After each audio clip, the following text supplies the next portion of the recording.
நம்ம இன்றைக்கி எப்படி சைக்கிள் ஓட்ட கற்றுக்கணும் அப்படின்றத பற்றி தெரிஞ்சுக்குவோம். நம்ம எப்படி சைக்கிள் ஓட்ட கற்றுக்கணும் அப்படின்னா, நம்ம சின்ன வயசில் நமக்கு அதுக்கான தேவை இருந்தது. ஒரு இடத்துலேருந்து இன்னொரு இடத்துக்கு கொஞ்சம் சீக்கிரமாக போகணும் அப்படின்றத நம்ம விரும்புனதுனால சைக்கிள் ஓட்ட கற்றுக்கணும். இப்போ நம்ம சைக்கிள் ஓட்ட கற்றுக்கிறதுனால நமக்கு கிடைச்ச ஒரு பெனிஃபிட் அப்படின்னு பார்த்தா என்னது? நம்ம இப்போ நடந்து போனோம் அப்படின்னா, ஒரு 1 கிலோமீட்டர் நடந்து போகலாம், இல்லை ஒரு 2 கிலோமீட்டர் நடந்து போகலாம், இல்லை ஒரு 3 கிலோமீட்டர் நடந்து போகலாம். நம்ம அதிகமாக நடந்து போகணும் அப்படின்னும்போது நம்ம உடம்பும் அது சீக்கிரமாக டயர்ட் ஆகிடும். அப்புறம் நம்மளால நடக்கவும் முடியாது. நம்ம சோர்ந்து போயிடுவோம். அதுவே நம்ம சைக்கிள் ஓட்டினா அப்படின்னா கொஞ்சம் சீக்கிரமாக அந்த இடத்துக்கு போக முடியும். 2வது ரொம்ப தூரம் போக முடியும். ஒரு 20 கிலோமீட்டர், 25 கிலோமீட்டர் நம்மளால நடந்து போகிறதுன்றது கொஞ்சம் கடினமான செயல் தான். அதே நம்ம சைக்கிள் ஓட்டினோம் அப்படின்னா அந்த ஓட்ட கற்றுக்கிட்டோம் அப்படின்னா அந்த 25 கிலோமீட்டரை நம்மளால் ஈஸியாக கடந்து போக முடியும். இந்த சைக்கிள் ஓட்டுறது அப்படின்றத நம்ம அவ்வளோ சீக்கிரம்லாம் கற்றுக்கல. நம்மளுக்கு ஃபஸ்ட்டு பிறந்தவுடனே என்ன அப்படின்னா, ஃபஸ்ட்டு பெரலுவோம், அதாவது நகருவோம். அப்புறமேட்டா இந்த பக்கம் அந்த பக்கம் திரும்புவோம். கொஞ்ச நாள் போனதுக்கப்புறம் முயற்சி பண்ணுவோம், ஏந்து முட்டி போடுவோம். அப்புறமேட்டா கொஞ்ச நாள் போனதுக்கப்புறமேட்டா எழுந்து தவழ ஆரம்பித்து கொஞ்சம் கொஞ்சமாக நடக்க ஆரம்பிப்போம். இப்படியே கொஞ்ச நாள் போவோம். கொஞ்ச நாள் போனதுக்கப்புறம் நம்ம நடந்து போகிறது ஒரு இடத்த சீக்கிரமாக கடக்கணும் அப்படின்னு நினைக்கக்குள்ள நம்ம நடந்து போனால் அந்த இடத்த அடையிறதுக்கான நேரம் அதிகமாகும். அதனால் நம்ம நேரத்தை கம்மி பண்ணலாம். 2வது நம்ம எனர்ஜியை சேவ் பண்ணலாம். நம்ம சக்தியை சேவ் பண்ணுறது மூலிமா நம்ம இன்னொரு விஷயத்தில் இல்லை எது நமக்கு பிடிச்ச செயலோ அந்த செயலில் நம்ம பயன்படுத்துறது மூலிமா நம்மள பலனை அடைய முடியும். அதனால் நம்ம சந்தோஷமும் அடையலாம். அப்படின்றதுனால நம்ம என்ன பண்ணுறோம் அப்படின்னா கொஞ்சம் கொஞ்சமாக கற்றுக்குறோம். எடுத்தோடனே நம்ம சைக்கிள் கற்றுக்கிறது கிடையாது. எடுத்தோடனே நம்ம நடக்க பழகிறதும் கிடையாது. ஃபஸ்ட்டு தவழ்கிறது, அதுக்கப்புறமேட்டா முட்டி போடுறது, நகர்றது, இது மாதிரி கொஞ்சம் கொஞ்சமாக தான் நடக்க கற்றுக்கிட்டோம். அது மாதிரி எடுத்தோடனே நம்ம சைக்கிள் ஓட்டுறதெல்லாம் இல்லை. கொஞ்சம் கொஞ்சமாக கற்றுக்குறோம். சைக்கிளை கொஞ்சம் நகர்த்துவோம். அதுக்கப்புறமேட்டா கொஞ்சம் அரை பெடல் போட முயற்சி பண்ணுவோம். அந்த அரை பெடல்லே கொஞ்ச நாள் ஓட்டுவோம். அதுக்கப்புறமேட்டா அதிலே ஒரு முழு பெடல் போடுறதுக்காக முயற்சி பண்ணுவோம். முயற்சி பண்ணி அந்த சைக்கிளை கொஞ்சம் கொஞ்சமாக ஓட்டிக்கிட்டே இருப்போம். அதுக்கப்புறம் கொஞ்சம் பேலன்ஸ் பண்ணி ஓரளவுக்கு கொஞ்சம் தூரம் அந்த சைக்கிளை ஓட்டிகிட்டு போக கற்றுக்குவோம். அதுக்கப்புறமேட்டா கொஞ்சம் கொஞ்சமாக ஓட்டிகிட்டு போயிட்டு எங்கேயும் விழாமல் எப்படி அந்த சைக்கிளை ஓட்டுறது அப்படின்றத கற்றுக்குவோம். இதுக்கு முன்னாடி நிறையா வாட்டி விழுந்திருப்போம். போக போக அந்த சைக்கிள் ஓட்டுனதுக்கப்புறம் நமக்கு ஒரு நம்பிக்கை வரும். நம்மளால் இந்த இடத்த இவ்வளோ தூரத்தில் கடக்க முடியும். அதனால் நமக்கு இவ்வளோ நேரம் சேவ் ஆகும் அப்படின்ற ஒரு நம்பிக்கை வரும். அது தினம் தினம் நம்ம அதை ஓட்டி பழகிறதுனால அதை ஓட்டணும் கற்றுக்கணும் அப்படின்ற ஒரு ஆர்வத்தால் அது ஒரு பழக்கமாக மாறுது நமக்கு. அந்த பழக்கம் பழகுனதுக்கப்புறம் அது ஒரு இயல்பான ஒரு செயலாக நம்ம வாழ்க்கையில் மாறிடுது. அதை நம்ம பெருசாக கஷ்டப்படுறதில்ல அடுத்த வாட்டி ஓட்டுறதுக்கு. அது மாதிரி செல்வம் சம்பாதிக்கிறது இல்லை பொருள் ஈட்டுறது அப்படின்றது ஒரு பழக்கம்.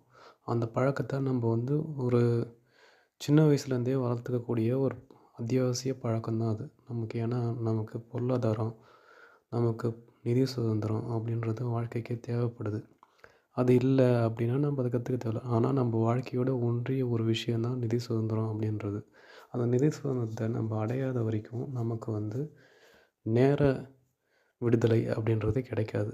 நேர விடுதலை அப்படின்றது என்ன அப்படின்னா, நம்ம இப்போ படித்து முடிச்சிட்டோம். படித்து முடித்தோடனே என்ன பண்ணுவோம் அப்படின்னா ஒரு வேலைக்கு போவோம். வேலைக்கு போய்ட்டு நம்ம நேரத்தை அவங்கள்ட்ட பேசுவோம், பேரம் பேசுவோம். இவ்வளோ இவ்வளோ நேரத்துக்கு இவ்வளோ காசு எனக்கு கொடுங்க அப்படின்னு சொல்லிட்டு நம்ம வந்து பேரம் பேசுவோம். பேரம் பேசி இவ்வளோ காசுக்கு நான் உங்களுக்கு வேலை செஞ்சு தரேன் ஒரு நாளைக்கு அப்படின்னு சொல்லிட்டு நம்ம சொல்லுவோம். ஒரு எடுத்துக்காட்டுக்கு வச்சுக்கணும் அப்படின்னா, ஒரு 8 மணி நேரத்துக்கு நான் ஒரு நாளைக்கு என்னோடய 8 மணி நேரத்த இவ்வளோ காசுக்கு உங்களுக்கு நான் கொடுக்குறேன் அப்படின்னு சொல்லிட்டு நம்ம வந்து ஒரு அக்ரிமெண்ட் அப்படின்றத போட்டுக்குவோம். போட்டுட்டு அதை வந்து நம்ம தினம் தினம் அவங்களுக்கு அந்த நேரத்தை வந்து ஒதுக்குவோம். இவங்களுக்கு இவ்வளோ நேரம் அப்படின்னு சொல்லிட்டு நம்ம வந்து அவங்களுக்கு விற்க ஆரம்பிக்கிறோம். விற்க ஆரம்பித்து நம்ம வந்து பொருளை ஈட்டுறோம். அதாவது நிதியை ஈட்டுறோம். நிதியை ஈட்டி நம்ம வாழ்வாதாரத்தை நம்ம நடத்த முயற்சி பண்ணுறோம். நமக்கு நிதி அப்படின்ற தேவை எப்போ வருது அப்படின்னா, நம்ம படித்து முடித்து நிறைய பேர் அவங்க வேலைக்கு போகும்போது மட்டும்தான் அவங்களுக்கு தோணுதே. அதோட தேவை வாழ்க்கையில் எப்போ வருதோ அப்போ தான் நமக்கு அந்த அறிவே நமக்கு தேவை. நிதியை உருவாக்குற ஒரு பழக்கத்தை நம்ம வளர்த்துக்கணும். எப்படி நம்ம சைக்கிளை வந்து ஓட்ட பழகணுமோ அது மாதிரி நம்ம நிதியை சம்பாதிக்கிறதுக்கான வழிமுறைகளை கற்றுக்கணும் அப்படின்னு நம்ம நினைக்க ஆரம்பிக்கிறோம். நெக்ஸ்ட்டு நம்ம நிதி சுதந்திரம் அடைஞ்சால் மட்டும்தான் நமக்கான நேரத்தை, அதாவது நேர சுதந்திரத்தை அடைய முடியும். ஏன்னா நம்ம வந்து நேரத்தை வந்து விற்கிறோம். எனக்கு நிதி வேணும், எனக்கு பொருள் வேணும், எனக்கு பணம் வேணும் அப்படின்றதுக்காக நம்ம நேரத்தை ஒருத்தவங்கள்ட்ட விற்கிறோம். ஒரு முதலாளிகிட்டேயோ இல்லை வந்து ஒரு தொழிலுக்காகவோ நம்ம நேரத்தை வந்து என்ன பண்ணுறோம் அப்படின்னா விற்க ஆரம்பிக்கிறோம். ஆனால் அதை நம்ம கற்றுக்கிறது இல்லை. ஏன்னா நம்ம கற்றுக்கிட்டா மட்டும்தான் அது ஒரு ஹேபிட்டாக மாறும், ஒரு பழக்கமாக நமக்குள்ளே வரும். எப்படி நம்ம வந்து சைக்கிள் கற்றுனதுக்கப்புறம் அந்த சைக்கிளை வந்து இயல்பாக ஓட்ட ஆரம்பிக்கிறோமோ அது மாதிரி இயல்பாக நமக்கும் அந்த பண வரவுன்றது இல்லை பொருள் வரவுன்றது இல்லை அந்த நிதி சுதந்திரம் அடையிறது அப்படின்றது இயல்பாக மாறும். ஆனால் நம்ம இயல்பாக மாற்ற முடியாத சூழ்நிலைக்கு தள்ளப்படுறோம். ஏன்னா நம்ம அதை நமக்கு கட்டாயம், அதாவது வந்து நமக்கு வேறு வழியே இல்லை அப்படின்னும்போது தான் நம்ம உணரவே ஆரம்பிக்கிறோம். நம்ம அதை ஒரு இயல்பாக சின்ன வயசுலேருந்து நம்ம வந்து அதை ஒரு பழக்கமாக ஏற்படுத்திக்கிறது கிடையாது. நம்ம ஓட்ட ஆரம்பிக்கிறதே அந்த சைக்கிளை எப்போ அப்படின்னா, நமக்கு எப்போ அந்த நிதின்றது வாழ்க்கையில் கட்டாயமாக்கப்படுதோ அப்போ தான் நம்ம அந்த நிதியை நம்ம பார்க்குறோம். இது என்னடா இது, எதனால் நம்ம வந்து நேரத்தை விற்கிறோம் அப்படின்னு நம்ம சிந்திக்கிறது கிடையாது. நம்ம சின்ன வயசுலேருந்து நேரத்தை விற்றுக்கிட்டு தான் வரோம். ஆனால் வந்து அது மூலயமா நமக்கு நிதி சுதந்திரம் அடைஞ்சுதா அப்படின்றது கேட்டால் அப்படின்னா அது கேள்விக்குறியாக தான் இருக்குது. பெரும்பான்மையான மனிதர்களுக்கு இதை நம்ம எப்படி அடையிறது, இந்த நிதி சுதந்திரத்தை எப்படி அடையிறது அப்படின்னு நம்ம கேட்டோம் அப்படின்னா, நம்ம அதற்கான பழக்கத்தை வளர்த்துக்கணும். எப்படி நம்ம வந்து சைக்கிள் ஓட்டினா தான் ஒரு 25 கிலோமீட்டர் 30 கிலோமீட்டரை நம்ம விரைவாக அடைய முடியும் அப்படின்றத புரிஞ்சிக்கிட்டு நம்ம சைக்கிள் ஓட்ட கற்றுக்கிறோமோ அது மாதிரி நமக்கு நிதி சுதந்திரமும் தேவை அப்படின்றத உணர்ந்து நம்ம வாழ்க்கையில் அதற்கான அறிவையும் வளர்த்துக்கிட்டு அதற்கான பழக்கத்தையும் நம்ம உருவாக்கிக்கணும். எப்படி நம்ம வந்து 1வது 2வது 3வது அப்படின்னு சொல்லிட்டு மாறி மாறி ஒரு படிப்பில் முன்னேறி வரோமோ அது மாதிரி நிதி சுதந்திரம் அடையணும், இது வாழ்க்கைக்கு தேவை அப்படின்னா தான் நம்ம வாழ்க்கையில் நாம் நேர விடுதலை, நேர சுதந்திரம், அந்த நேர சுதந்திரம் இருந்தால் மட்டும்தான் நம்ம வந்து வாழ்க்கையில் நம்மளோட நேரத்தை நம்மளோட தேவைக்காக பயன்படுத்தி கொள்ள முடியும். நம்ம ஒரு இடத்துக்கு போகிறதா இருக்கலாம், நம்ம ஒரு இடத்துக்கு போயிட்டு சுற்றி பார்க்கணும், 4 இடத்துக்கு போகணும் அப்படின்னு நினைக்கக்குள்ள நம்ம ஒருத்தவங்களுக்காக ஒரு நேரத்தை விற்றுருப்போம். இல்லை அவங்களுக்காக இந்த நாளில் இந்த நேரத்தை அவங்களுக்காக நான் விற்கிறேன், தினமும் இது மாதிரி நான் உங்களுக்கு விற்கிறேன் அப்படின்னு சொல்லிட்டு ஒரு அக்ரிமெண்ட் நம்ம போட்டிருப்போம். அந்த அக்ரிமெண்ட் படி தான் நம்மளால வாழவே முடியும்.